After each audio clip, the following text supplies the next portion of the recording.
महाराष्ट्र की राजनीति उनके बिना पूरी नहीं मानी जाती है। बड़े बड़े विपक्षी नेता भी उनके सामने झुकते हैं। नाम है शरद पवार। दोस्तों, शरद पवार का जन्म 12 दिसंबर 1940 को पुणे के बारामती में हुआ था। उनके पिता एक कोऑपरेटिव सोसाइटी में वरिष्ठ पद पर थे और उनकी मां स्थानीय निकाय चुनाव लड़ने वाली उस क्षेत्र की इकलौती महिला थी। दोस्तों, शरद पवार के जीवन को समझना है तो आप उनकी आत्मकथा ऑन माय टर्म्स को पढ़िए। वे अपनी आत्मकथा के पहले अध्याय की शुरुआती पंक्तियों में ही कहते हैं, मेरा राजकाज के कामों से वास्ता तब पड़ा जब मैं महज 3 दिन का था।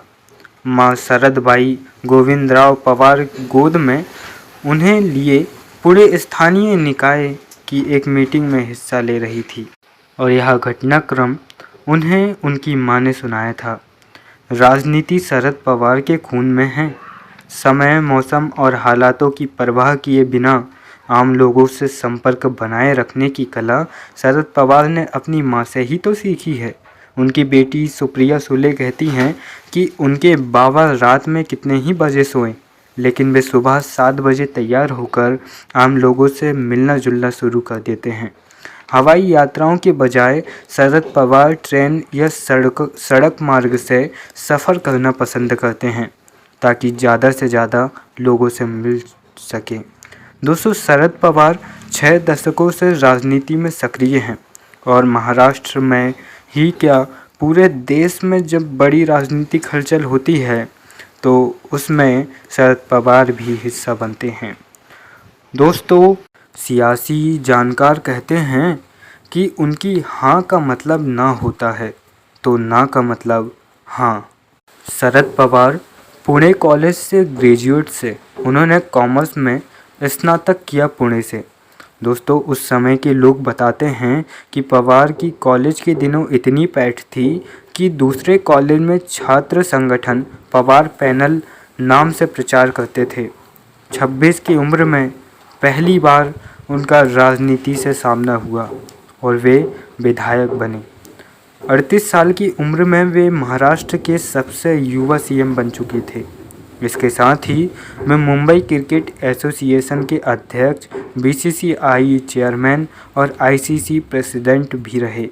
2004 में जब पवार को पता चला कि उन्हें कैंसर हो चुका है तो डॉक्टर ने यह तक कह दिया था कि उनके पास केवल 6 महीने हैं।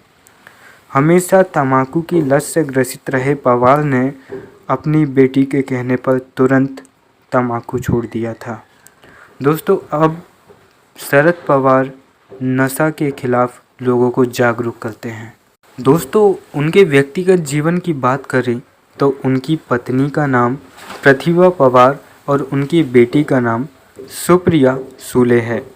दोस्तों, उन्होंने अपने एक इंटरव्यू में कहा था कि शादी से पहले उन्होंने अपनी पत्नी प्रतिभा के सामने एक ही संतान पैदा करने की शर्त रखी थी और कहा जा सकता है कि उस समय ऐसी सोच रखना भी एक बड़ी जिम्मेदारी थी।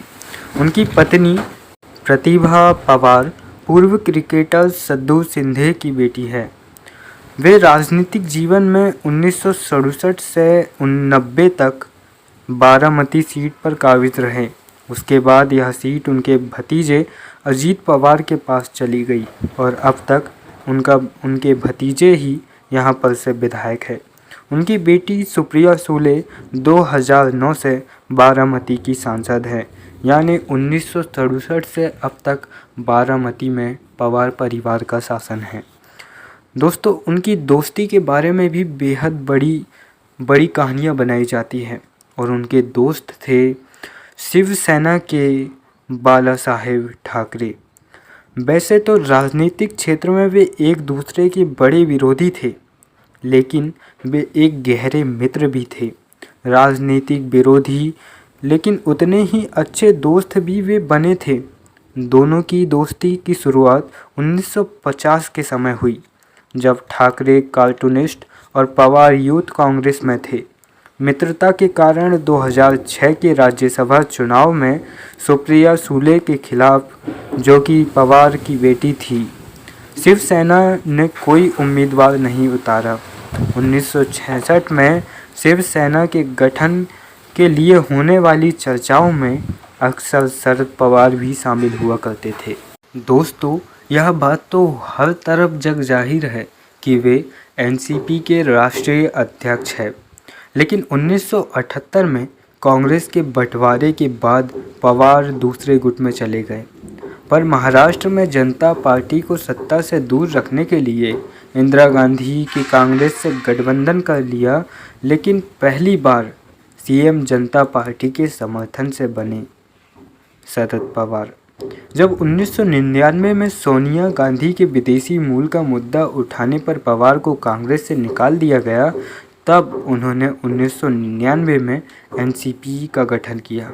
हालांकि इसके तुरंत बाद कांग्रेस से गठबंधन करके सरकार बनाई। 2014 में विधानसभा चुनाव में सरकार बनाने के लिए बीजेपी को समर्थन की पेशकश की थी। हालांकि फिर यह समर्थन शिवसेना से प्राप्त हुआ था।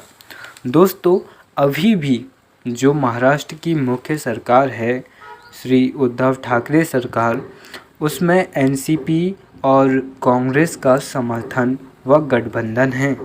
उनके शपथ पत्र के अनुसार उनकी कुल संपत्ति 32 करोड़ 73 लाख रुपए है। वैसे वे कई विवादों से भी घिरे रहे हैं। 1993 मुंबई बम ब्लास्ट के बाद विपक्ष ने पवार पर दाऊद इब्राहिम की मदद करने का आरोप लगाया था।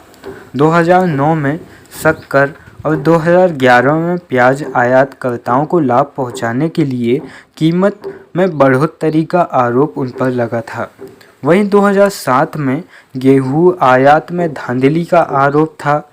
2017 में तेलगी ने पवार को लगभग 600 अरब रुपए के स्टैंप घोटाले का मास्टरमाइंड बताया था। 2019 में महाराष्ट्र सहकारी बैंक घोटाले में शरद पवार और अजीत पवार पर मनी लॉन्ड्रिंग समेत कई अन्य आरोप पर भी मामला दर्ज हुआ था। खैर, जो भी हो, आरोपों का पुलंदा भले ही बड़ा क्यों ना हो, लेकिन पवार आज भी उतने ही लोकप्रिय हैं जितने कि वे पहली बार सीएम बनने पर थे। दोस्तों, वे महाराष्ट्र के सबसे युवा सीएम थे। उन्हें भारत सरकार से पद्म भूषण से सम्मानित किया जा चुका है। माफ़ कीजिएगा, पद्म विभूषण। दोस्तों, शरद पवार आज भी करोड़ों लोगों के दिलों में राज कर रहे हैं और करते रहेंगे। वे किसी बॉलीवुड हस्ती से कम नहीं हैं। उनके पीछे आज भी सैकड़ों का जुल्माल लगा रहता है। वीडियो के अंत में बस इतना ही कहना चाहूँगा। श्रीमद् वाल्मीकि रामायण में लिखा है, बुद्धिमान कौन है? एक बुद्धिमान व्यक्ति को त्रासदी का अनुमान लगाकर उसे रोकने के लिए कदम उठाना चाहिए, तभी वह सुरक्षित और अच्छा जीवन जी सकता है। जय हिंद।